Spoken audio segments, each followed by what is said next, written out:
Hello and welcome back to the Moebius Chronicles. Today I wanted to make a video geared slightly more towards the collectors and hardcore fans out there, as we're taking a look at a book which is very sought after, Transe Forme, the catalogue of one of the biggest Moebius exhibitions ever curated, done in collaboration with the Cartier Foundation. As the most avid collectors might know, there have been many art books and catalogues published during the 80s and up to the late 90s. But except for a few small publications, there has been nothing coming out of the first decade of the 2000s. So, when this catalogue was released in 2011, it was the first to show us the work from his latest period, one which ended with his passing just 1 year later in 2012. This was a decade that gave us some of his most introspective work, among which we have Inside Moebius, the Arzak sequel, and the fourth and last chapter of the Airtight Garage. And if you're interested in the last two I just mentioned, there is a link in the description to the review of both. Back to the book. Since then, Transe Forme has gone out of print and its price has skyrocketed. Today it fetches anything between the 400 and 2,000 euros range, even though I'm not sure who is mad enough to actually spend that money on this.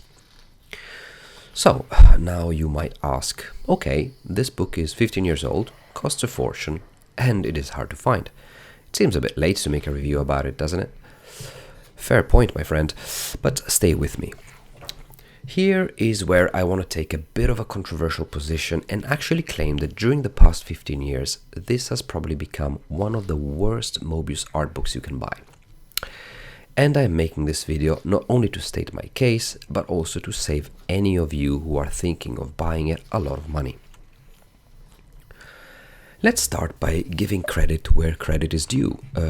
First of all, it is a beautiful book, great paper, great print quality, good binding, and 300 pages long, making it the longest Moebius art book ever published to date.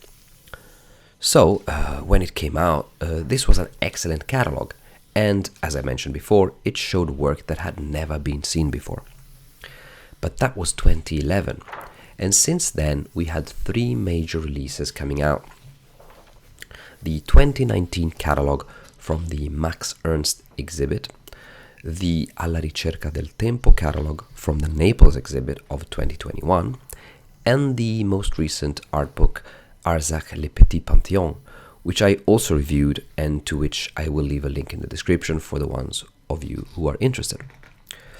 And these three books together cover 95%, if not more, of the content present in Transe Forme. Add to this the fact that you can potentially buy all three of them for the price of a single Transe Forme book, and you start seeing why I wanted to make this video. And before people start going nuts in the comments defending this catalogue, I want to be crystal clear. I am not making these claims because it is a bad book or because of its current market value, but because it has not aged well in context with what has followed and with what else is available on the market. On top of that, there is another aspect of this book which has left me frustrated since the very beginning. As I mentioned before, the book is 300 pages long, but of these 300, 1/3 are text and photographs, which generally is great, because it's often material that enriches the experience, but being insightful about the artist with backstory, closer looks at his life, technique, forming moments, something that, by comparison, is done perfectly well by the Max Ernst catalogue. But in the case of Transe Forme, these 100 pages don't really bring any value. Let me explain. The theme of this exhibition was transformation. So these pages correctly try to focus on this aspect of Moebius' journey as an artist. And to do this, in the first text section we are presented with a dialogue between Moebius and Michel Casset, research director at the French Alternative Energies and Atomic Energy Commission and associate researcher at the Paris Institute of Astrophysics.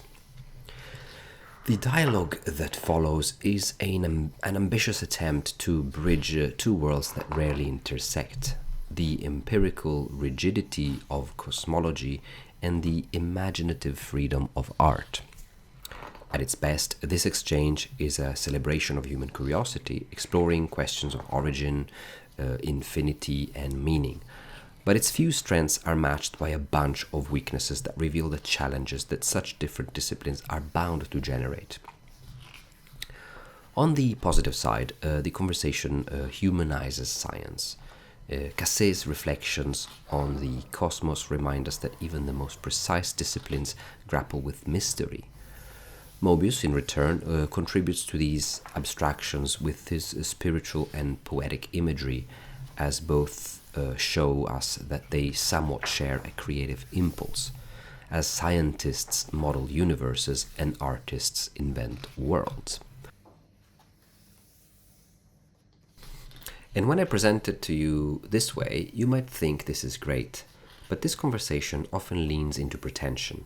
The language often feels self-indulgent and inaccessible. The topics and disciplines rarely find common ground, as Casset's technical competence and Moebius' metaphysical tendency rarely meet. In the end, the discussion produces very few practical insights, remaining a conceptual exercise rather than a productive exchange. And both participants end acknowledging the exclusivity of their domains, labeling cosmology as aristocracy and art as shamanic, which enforces even more the elitism of this conversation rather than making it something that readers would find accessible. I won't tell you how many hours it took me to actually make sense of their conversation and concretely summarize it for this video, with the added difficulty that the text is in French. Nonetheless, I am pretty confident that very few people will find this remotely interesting or insightful. The rest, me included, will leave feeling they just read a long autoerotic philosophical digression which lacks actionable connections between art and science.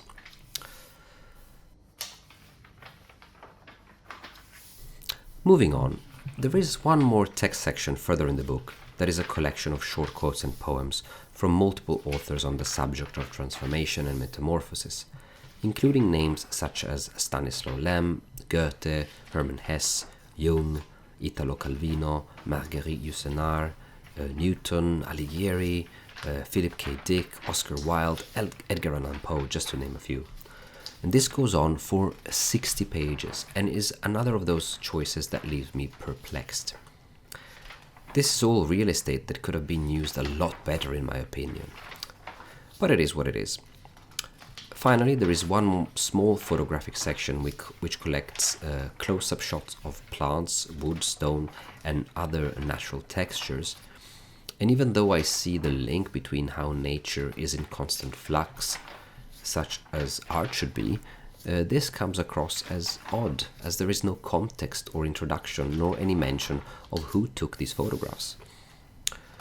So, to wrap it up, if you manage to find this book for a good price, let's say under €100, then you should absolutely go for it, especially if, unlike me, you might find the text part interesting.